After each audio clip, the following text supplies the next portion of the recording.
At so nga pala mga idol, good morning at ito yung tulungan sa kasal ng aking anak mga idol. Ayan, umagang umaga mga idol yan, nagpakatay tayo ng baboy, 200 kilos mga idol ng ating baboy dyan. Konti lang naman kasi simpleng kasal lang naman mga idol. Siguro ang 200 kilos kasya na yan kasi may manok pa naman tayo at may chicken fillet. Ayan ang mga manunulungan idol, nakaabang na.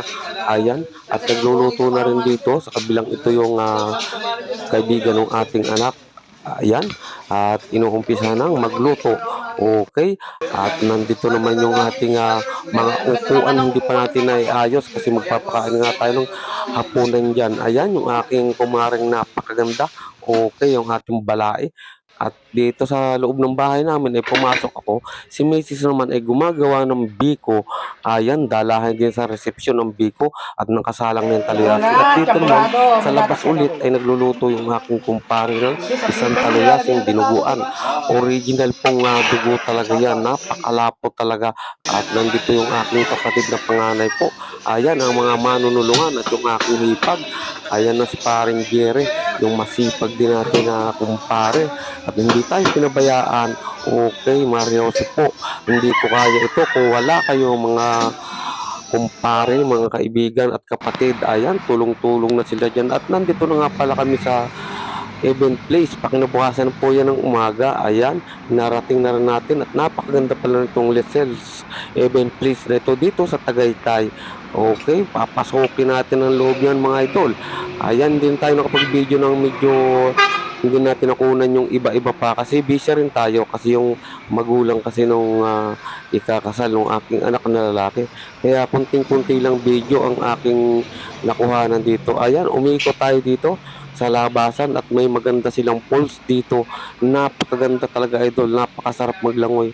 Kaya nga ay hindi natin na paganda yung ating video kasi nga ay panay-panay din ang tawag sa atin. Pakuha-kuha lang tayo pasaglit-saglit. Ayan, napakaganda ng tubig at napakasarap dito maglangoy. At talagang may kamahalan din daw idol dyan sa event place na yan, sabi ng aking anak. Ayan, at nandito yung mga abay. Oh, nag-uumpisa na dito mga idol. Ayan, ang abay. Nagpapainit na at ito naman yung ating kumpare. Ayan, yung kapatid ng manong ating manugang. Ayan, yung mga abay, kagagwapo naman mga idol. Okay. At talaga ng mga medyo may talab na itong aking kapatid ng manugang. At tataas tayo dyan sa event place na yan. Napakalaki idol yan. Talagang may presyo din daw yan idol. Okay. Ayan, tataas tayo doon. Sisilipin natin ang loob. At nagagandahan pa ako dito sa view dito sa pools na to. Ayan ang mga idol. Okay. At yung aking pamangkin ay nagpapaypay, parang medyo mainit. Ayaw lumangoy at napakaganda ng harapan ng pools dito. May mga upuan na kagaganda. Upo ang uway mga idol. Ayan na. Parang napakasarap talagang tumalon. At yung ating anak na ikakasal, katabi niya yung pinsan. Yung pinsan niya ang abay dyan mga idol. Okay, at papasok na nga tayo dito sa event place na to. Titingnan natin ang loob kahit paunti-unting video lang mga idol at talaga namang hindi rin tayo magpag-video ng ayos kasi nga ay busy tayo. Ayan, tumaas tayo dito sa second floor at sa second floor ang kasalang magaganap idol dyan. Simpleng kasalan lang naman ito idol pero ang lugar nila ay napakaganda. Okay, ayan na. Ito po ay dyan sa Tagaytay. Okay, at malapit dyan sa may mahogany. Okay na, at tataas na tayo dyan. Oh, kaganda-ganda talaga ng view. Palagay ko, pagpasok ko dito, maganda ang loob nito, sigurado. At ito yung medyo may presyo din nga dito, gaya na sinabi ko, itong event place na ito, na uutal na naman ang Kuya Nelson mga idol. Ayan na. At ito na nga yung loob. Ayan. Diyan ang mga kainan nila. Diyan magpapakain tayo mga idol.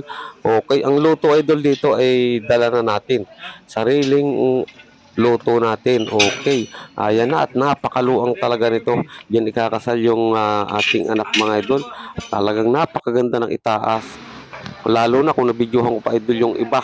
Maraming parts na magaganda. At dito naman bumaba tayo sa kwarto ng mga abay at ng ikakasal dito nag-aayos. Dito inaayosan ang mga ninong, ninang at saka yung ating anak na yan, yung may flower na yan, yan ang ikakasal. At ito naman yung mga coordinator mga idol dito. Ayan. Okay, at mga taga Bunaserga din yan sa may aming barangay. Sila ang kinuha ng aking anak. At yung misis natin naman ay di, inaayusan na rin dito sa puntong ito. At tapos nang ayusan yung mga ikakasal at saka yung ibang abay, yung magulang naman ang inaayusan. Sabi ko, ako hindi na magpapaayos at konting basa-basa lang ng buko ay puging-pugi tayo. Ayan yung aking anak mga idol. Okay na. At kailangan makalabas na rin tayo dito at maraming tumatawag sa ayan. Nakakut na tayo mga idol dito. Counting hipid-hipid lang ng buhok. Wala nang makeup, okay na. At sa parting ito ay nasa labas na ulit tayo at kinukuha na ng putos yung ating anak. Ayan. Okay na, napakaganda talagang view. At sa puntong ito ay talaga namang yung mag-asawa naman na yan. Yung mag-asawa naman ang parang nagbibigayan sila ng message sa isa't isa. Ay ako'y umalis idol dyan at ako'y napapaiyak na talaga. Grabe. Okay na lalo ng mga idol at sa parting malulungkot ng mga sinasabi nila at mayroong parting malungkot siyempre dyan. Ayan na at talagang tayo napaiyak yan kaya tayo umalis na rin lamang yan. Ayan na talagang sila ay nagbibigay ng message sa isa't isa. Okay na at nandito tayo ulit. Tumaas ulit tayo dito sa taas. Ayan, binisita uli natin yan. At ako talaga nagagandahan. Okay mga idol. Ayan ang loob. Talaga namang simpleng kasal pero napakaganda ng event ng aking anak na ikakasal dito. Ayan ang mga ninong nasa labas na, nasa bulwagan. At yan ay mag-a-attendance dito mga idol.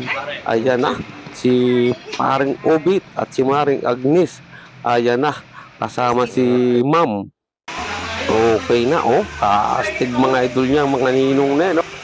Grabe, kapupugi at kaganda ng mga ninong dito. Ayan na, nandyan sila sa bulwagan. At itong aking kumpare na lagi nakaalalay din sa akin. Okay mga idol, thank you for watching. Hanggang dito na lang aking maikling video.